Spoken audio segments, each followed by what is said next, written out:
కార్తీక పురాణము 19వ అధ్యాయము చతుర్మాస్య వ్రతమహిమ. నైమిసారణ్యమునందు ఉన్న మహామునులందరూ కలిసి శ్రీమన్నారాయణుని స్తోత్రం చేశారు. భక్తి శ్రద్ధలతో తరువాత జ్ఞానసిద్ధుడు అయిన ఒక మహాయోగి శ్రీహరికి చేతులు జోడించి, ఓ దీనబాంధవా, వేదవేద్యుడవు, వేద వ్యాసుడవు, అద్వితీయుడవు, సూర్యచంద్రులే నేత్రములుగా గలవాడవు, బ్రహ్మ రుద్రులు దేవేంద్రాదులచే సర్వదా పూజింపబడువాడు, సర్వాంతర్యామివి, నిత్యుడవని నిరాకారుడవని సర్వజనులచే స్తుతింపబడుచున్నవో దామోదరా, నీకు ఇవే మా హృదయపూర్వక నమస్కారములు. సకల ప్రాణికోటికి ఆధారభూతుడవగు ఓ మాధవా, మా స్తోత్రములను స్వీకరింపుము. నీ దర్శన భాగ్యము వలన మేము మా ఆశ్రమములు, మా నివాస స్థలములు అన్నీ పవిత్రములైనవి. ఓ దయామయ, మేము ఈ సంసార బంధము నుండి బయటపడలేకున్నాము. మానవుడు ఎన్ని పురాణములు చదివినా, ఎన్ని శాస్త్రములు వినినా నీ దివ్య దర్శనం పొందలేడు. నీ భక్తులకు మాత్రమే నీవు దర్శనమీయగలవు.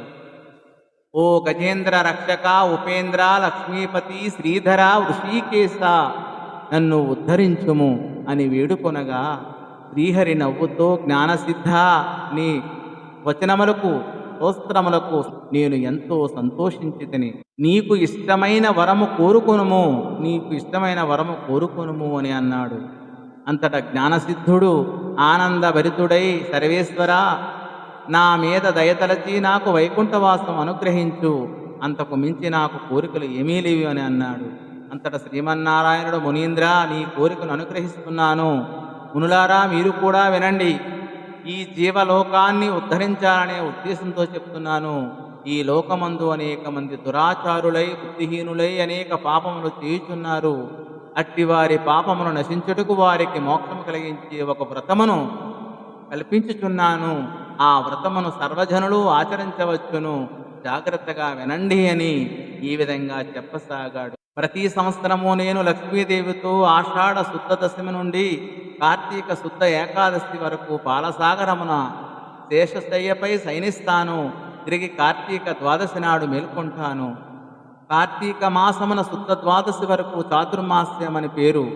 ఈ 4 మాసాల నిద్ర నాకు ఒక సంతోషాన్ని కలిగిస్తుంది. నిజానికి అది నిద్ర కాదు. నా యందు భక్తి శ్రద్ధలు కలవారెవరెవరో, లేనివారెవరో పరీక్షించడానికి అలా యోగ నిద్రలో ఉంటాను. ఆ సమయంలో యథాశక్తిగా అందరూ వ్రతాలు చేయాలి. ఈ కాలములో చేయు వ్రతములు నాకు మిక్కిలి ఇష్టము. ఈ వ్రతము చేయువారికి సకల పాపమును నశించి ముక్తి కలిగి నా సన్నిధికి వస్తారు. ఈ చాతుర్మాస్యములందు వ్రతములు చేయని వారు నరక కూపమున పడుదురు. ఇతరుల చేత కూడా ఆచరింప చేయవలయును. దీని మహాత్మ్యము తెలుసు కూడా వ్రతము చేయని వారికి బ్రహ్మహత్యాది పాతకమును కలుగును. ఇది నా శాసనం. వ్రతము చేసిన వారికి జన్మ జరా వ్యాధుల వలన కలుగు బాధలు ఉండవు. జ్ఞానసిద్ధి, నన్ను ఉద్దేశించి ఇప్పుడు నీవు చేసిన స్తోత్రమును ప్రతిరోజు 3 సంధ్యల యందు భక్తి శ్రద్ధతో చదివిన వారు నా సన్నిధికి తప్పనిసరిగా చేరెదరు అని శ్రీమన్నారాయణుడు అక్కడున్న మునులకు బోధించి ఆషాఢ శుద్ధ దశమి నాడు శ్రీ మహాలక్ష్మితో కూడి పాలసాగరములో శేషపాన్పుపై యోగనిద్రాముద్రితుడయ్యాడు. తరువాత జ్ఞానసిద్ధి శ్రీహరి శాసనాన్ని అనుసరించి చతుర్మాస్య వ్రతం భక్తి శ్రద్ధలతో చేసి వైకుంఠానికి చేరుకున్నాడు.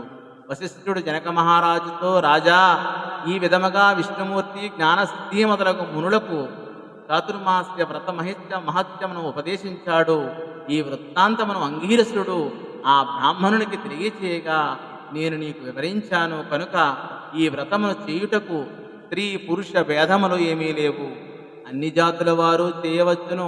శ్రీమన్నారాయణుని ఉపదేశము ప్రకారం మునిపుంగువులందరూ ఈ చాతుర్మాస్య వ్రతము చేసి ధన్యులై చివరకు వైకుంఠమునకు చేరుకున్నారు. ఇది స్కాంద పురాణాంతర్గత వశిష్ఠ ప్రోక్త కార్తీక మహత్యమందలి 19వ అనగా 19వ అధ్యాయము 19వ రోజు పారాయణం పూర్తయినది. స్వస్తి.